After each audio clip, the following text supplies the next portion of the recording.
Subscribe now and press the bell icon. Never miss any update. اور پھر اس کی پوری مینجمنٹ، اور پھر اب حالت یہ ہو چکی ہے کہ اب جماعتوں کا منشور بھی ختم ہو گیا ہے۔ پبلک نے دھوکے کھا کھا کر اس ڈسیپشن کو ایکسپٹ کر لیا ہے۔ اب نہ کوئی منشور چھاپتا ہے نہ کوئی منشور پوچھتا ہے، بعض اوقات یک نکاتی منشور چل پڑتا ہے، بس ایک کہہ دے گا کرپشن کے خلاف میرا منشور کرپشن کا خاتمہ ہے، دیٹس اٹ۔ قوم کو کچھ پتا نہیں کہ یہ خاتمہ کس طرح ہوگا، اس کی خارجہ پالیسی کیا ہوگی، داخلہ پالیسی کیا ہوگی، اس ملک کو خسارے سے کیسے نکلائے گا، امپورٹ اور ایکسپورٹ میں تبدیلی کس طرح لائے گا، روزگار کیسے دے گا، جاب کیسے دے گا، ایجوکیشن پہ کتنا خرچ کرے گا، ہیلتھ پر کیا خرچ ہوگا، انفراسٹرکچر پہ کیا خرچ ہوگا، ریجنل تعلقات کیا ہوں گے، بین الاقوامی پالیسی میں آزادی کیسے آئے گی، کچھ معلوم نہیں، نہ کوئی پوچھنے والا ہے۔ ایک شخص نے کہہ دیا کہ کرپشن کا خاتمہ، ایک شخص کہہ دے گا کہ میں سوئٹزرلینڈ کی اکاؤنٹ واپس لاؤں گا، بس کسی کو اس کے علاوہ کوئی منشور پوچھنے کی ضرورت نہیں ہے۔ ایک کہہ دے گا یہ ملک دشمن جماعت ہے، میں نظریہ پاکستان بحال کروں گا، قائد اعظم کا فکر دوں گا، اس کا پاکستان دوں گا۔ ایک نے کہا میں جمہوریت دوں گا، کچھ نے کہہ دیا ہم اسلام لائیں گے۔ یک لفظی نعرے منشور کی جگہ لے گئے۔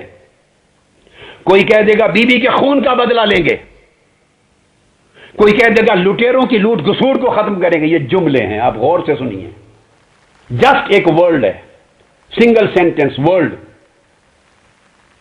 کسی مینیفیسٹو کی اس نظام انتخاب میں اب ضرورت نہیں رہی، چونکہ اب جنگ دھڑوں کے درمیان شروع ہو گئی ہے، اور آج سے نہیں، یہ 90 میں بھی تھی۔ آپ چلے جائیے 90 کی اکائی میں، 89 میں چلے جائیے، وفاقی حکومتوں اور صوبائی حکومتوں میں ایک جنگ ہوتی تھی، کئی بار اسمبلیاں ٹوٹی، سیاسی منافرتوں کا نتیجہ پھر اسٹیبلشمنٹ اٹھاتی ہے، وہ حکومتیں توڑتی ہے، اور سیاستدان آپس کی جنگ اور منافرت کے ذریعے ان کے لیے میدان ہموار کرتے ہیں مداخلت کا، اپنی نااہلیت کے ذریعے، کرپشن کے ذریعے، بیڈ گورننس کے ذریعے۔